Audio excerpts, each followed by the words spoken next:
Hello students, आधुनिक भारत से संबंधित बनने वाले प्रश्नों की श्रृंखला में आज मेरी 5वीं क्लास है। हमें पूरी उम्मीद है कि आप लोगों ने इससे पहले की जो भी क्लासेस हमने ली हुई हैं आप लोगों ने देखी होगी। तो प्लीज़ जो भी सजेशन है, सुझाव आप लोग देना चाहते हैं कमेंट बॉक्स में ज़रूर दीजिएगा और ज़्यादा से ज़्यादा वीडियो को शेयर करें। चलिए शुरू करते हैं। आज अपनी 5वीं क्लास स्टार्ट करते हैं। इससे पहला प्रश्न है, शकुंतला द फैटल रिंग किस पुस्तक का अनुवाद है? तो शकुंतला द फैटल रिंग ये कोई पुस्तक है जिसका अनुवाद किया गया है दूसरी भाषा में, दूसरी लैंग्वेज में। तो ऑप्शन इसमें पूछ कह रहा है कि अभिज्ञान शाकुंतलम, भगवद गीता, हितोपदेश या फिर इनमें से कोई नहीं। तो नाम से ही पता चल रहा है अभिज्ञान शाकुंतलम और शकुंतला द फैटल रिंग, तो इसमें ए ऑप्शन करेक्ट हो जाएगा, अभिज्ञान शाकुंतलम। तो अभिज्ञान शाकुंतलम का ये अनुवाद है शकुंतला द फैटल रिंग। किस भाषा में है? अंग्रेजी भाषा में। किया किसने? ये अनुवाद किसके द्वारा किया गया? तो विलियम जोन्स ने किया था। तो 1789 में सर विलियम जोन्स ने इसका अनुवाद अंग्रेजी में किया था। दूसरा ऑप्शन उसमें भगवद गीता था। भगवद गीता का अंग्रेजी में अनुवाद चार्ल्स विलिंगसन ने किया था। चार्ल्स विलिंगसन ने ही भगवद गीता का भी और हितोपदेश का दोनों का अंग्रेजी में अनुवाद किया था। और विलियम जोन्स ने अभिज्ञान शाकुंतलम का अनुवाद किसमें किया था? Shakuntala the fatal ring. Abhijnana Shakuntalam लिखा किसने है? ये बुक किसकी है? ये कालिदास की है। दूसरा क्वेश्चन क्या कह रहा है, एशियाटिक सोसाइटी ऑफ बंगाल की स्थापना किसने की? ये प्रश्न पूछा गया था, यूपी पीसीएस में पूछा हुआ प्रश्न है ये। एशियाटिक सोसाइटी ऑफ बंगाल की स्थापना, ए ऑप्शन है sir William Jones, B option है जोनाथन डंकन, सी ऑप्शन है डेविड हेयर और डी ऑप्शन है लॉर्ड बेलेजली। तो सर विलियम जोन्स ने एशियाटिक सोसाइटी ऑफ बंगाल की स्थापना की थी। कब किया था?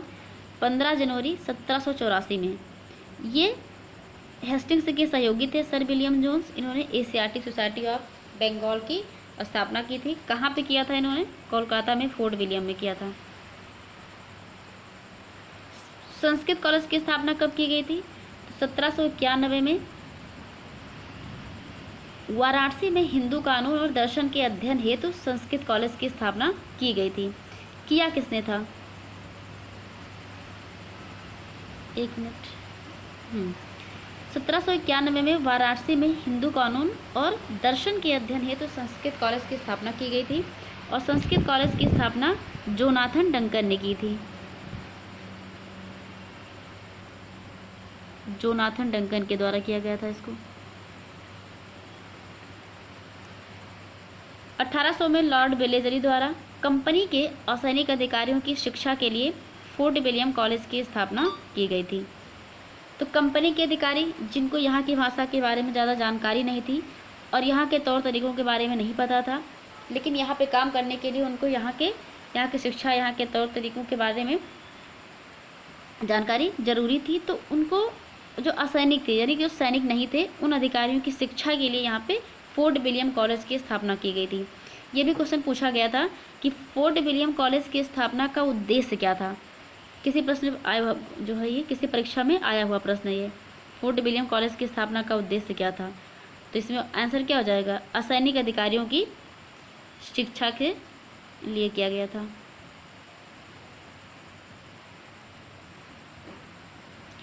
तीसरा क्वेश्चन कह रहा है, ईस्ट इंडिया कंपनी के द्वारा भारत में शिक्षा के क्षेत्र में वास्तविक प्रयास कब किया गया? ऑप्शन ए 1813, ऑप्शन बी है 1814, ऑप्शन सी 1815 और ऑप्शन डी है 1816। तो करेक्ट ऑप्शन 1813 में ईस्ट इंडिया कंपनी के द्वारा भारत में शिक्षा के क्षेत्र में वास्तविक प्रयास 1813 में किया गया था। 1813 के चार्टर एक्ट में भारत में स्थानीय विद्वानों को प्रोत्साहन देने के लिए 1 लाख रुपए की राशि का योगदान दिया गया था।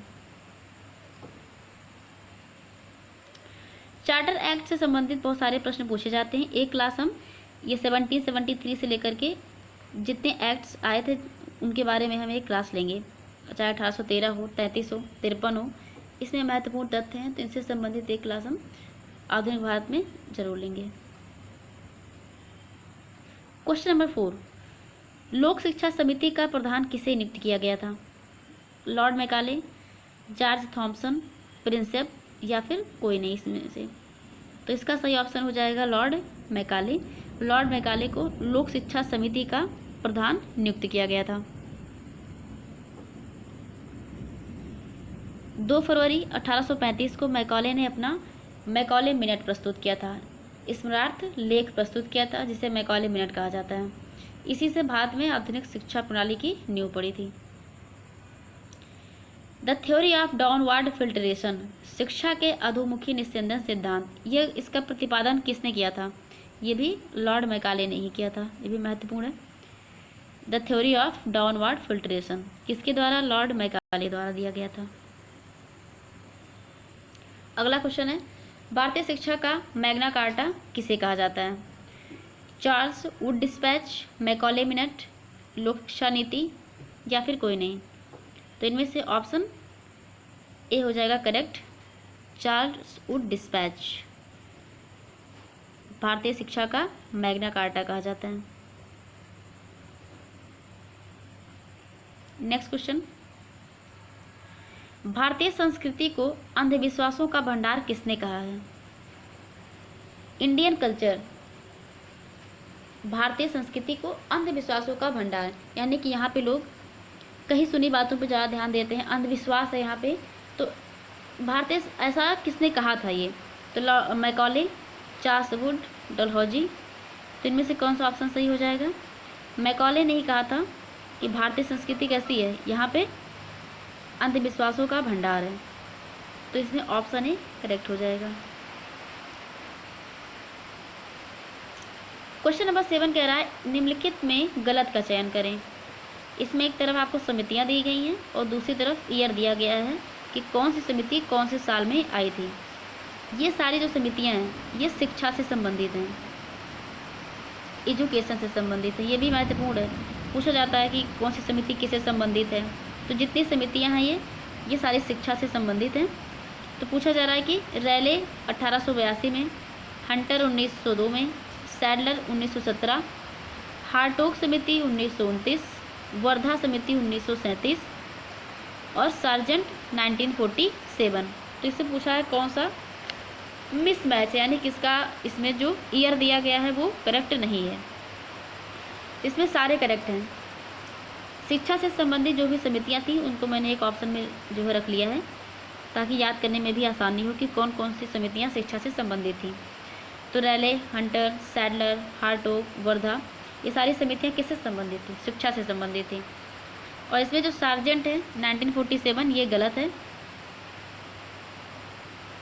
इसका ईयर गलत दिया गया है।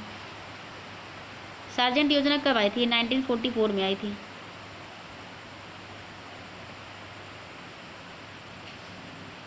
ये 1944 से संबंधित है। 1944 में सार्जेंट योजना लाई गई थी। इसको सार्जेंट योजना इसलिए कहते हैं क्योंकि ये सर जॉन सार्जेंट ने शिक्षा पर जो है एक योजना प्रस्तुत किया था, इन्होंने ही, तो इन्हीं के नाम पर इसको सार्जेंट कमीशन या सार्जेंट योजना कहते हैं। 1944 करेक्ट होगा इसमें।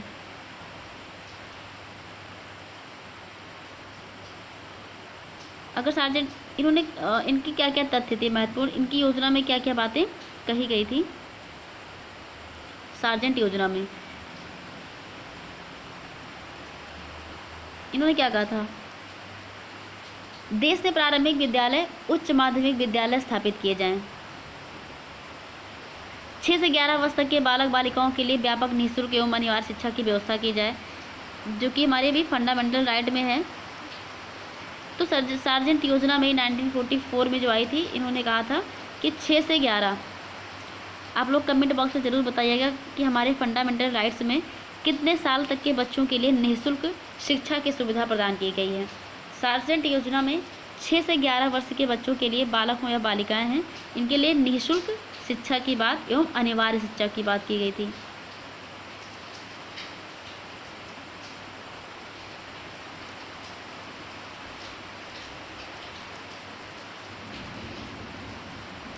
अगला क्वेश्चन है, भारत में 3 विश्वविद्यालय कलकत्ता, मद्रास, बम्बई, इनकी स्थापना किस वर्ष हुई थी? 1857, 1881, 1885 या 1905? तो सही ऑप्शन 1857 में। 1857 में भारत में तीनों विश्वविद्यालय कलकत्ता, मद्रास, बम्बई, इनकी स्थापना की गई थी। क्वेश्चन नंबर 8, हंटर कमीशन की रिपोर्ट में किस पर जोर दिया गया था?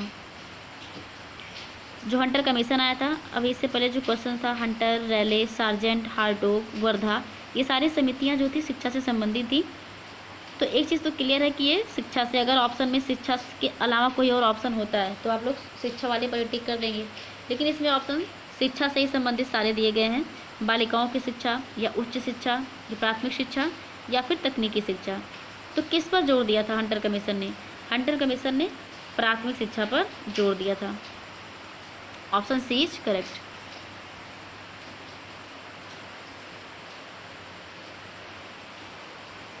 क्वेश्चन नंबर 8 का सही आंसर क्या हो जाएगा? Option C. हंटर कमीशन कब आया था? ये आया था 1882, अभी पीछे वाले क्वेश्चन में था। 1882 से 1883 के बीच में आया था हंटर कमीशन। किसके टाइम पे आया था? रिपन के टाइम पे आया था। ये लॉर्ड रिपन के टाइम पे हंटर कमीशन आया था। 1882 से 83 के बीच में आया था। प्राथमिक शिक्षा पर इन्होंने जोर दिया था। और इन्हीं के टाइम पे 1882 में पंजाब विश्वविद्यालय की स्थापना की गई थी। 1882 में पंजाब विश्वविद्यालय की स्थापना, पंजाब विश्वविद्यालय की स्थापना कब? 1882 में की गई थी। नेक्स्ट क्वेश्चन है, क्वेश्चन कह रहा है, किसने भारतीय विश्वविद्यालयों में धार्मिक शिक्षा के लिए प्रबल रूप से वकालत की थी? इंपॉर्टेंट क्वेश्चन है ये।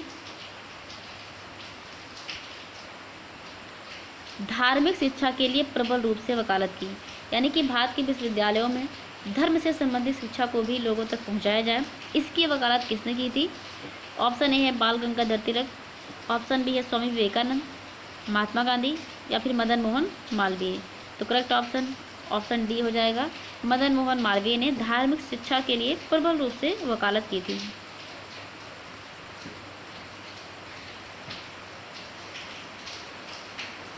आज का अंतिम प्रश्न है, क्वेश्चन नंबर 10 है, मुंबई में प्रथम महिला विश्वविद्यालय की स्थापना किसके प्रयासों का फल था? यानी किसके प्रयासों के द्वारा मुंबई में महिला विश्वविद्यालय की स्थापना की गई? Option A BS Malabari, option B DK Karve, option C MG Ranade and D option Ramabai. इसमें करेक्ट ऑप्शन हो जाएगा ऑप्शन बी, DK कर्वे के प्रयासों का फल था कि मुंबई में प्रथम महिला विश्वविद्यालय की स्थापना की गई थी। ये आज का हमारा महत्वपूर्ण प्रश्न था।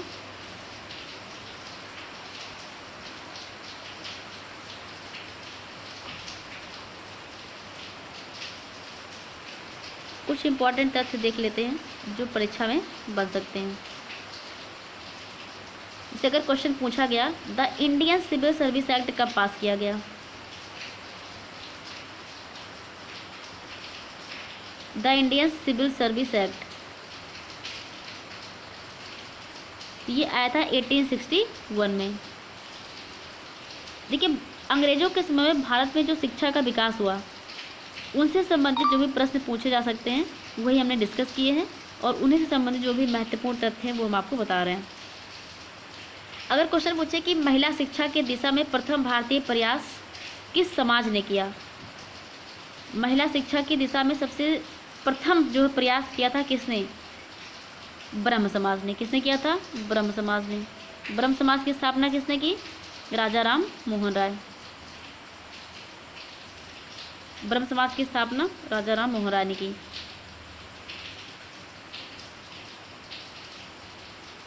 आप लोग कमेंट बॉक्स में एक क्वेश्चन का आंसर जरूर दीजिएगा कि किस गवर्नर जनरल के टाइम पे भारत में अंग्रेजी को उच्च शिक्षा का माध्यम बनाया गया? क्वेश्चन है, आप लोगों को गवर्नर जनरल का नाम बताना है कि गवर्नर जनरल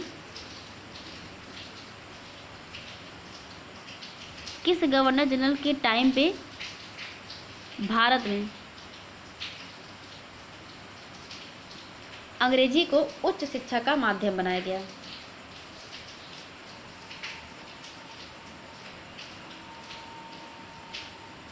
यह आज का प्रश्न है। और एक क्वेश्चन और कि भारतीय लोक सेवा का जनक किसे कहा जाता है? 3 प्रश्न आज हमने पूछे हैं। प्लीज़ जो भी हमारा वीडियो देख रहे हैं इन तीनों प्रश्न का जवाब आप कमेंट बॉक्स में ज़रूर दीजिएगा। Thank you so much.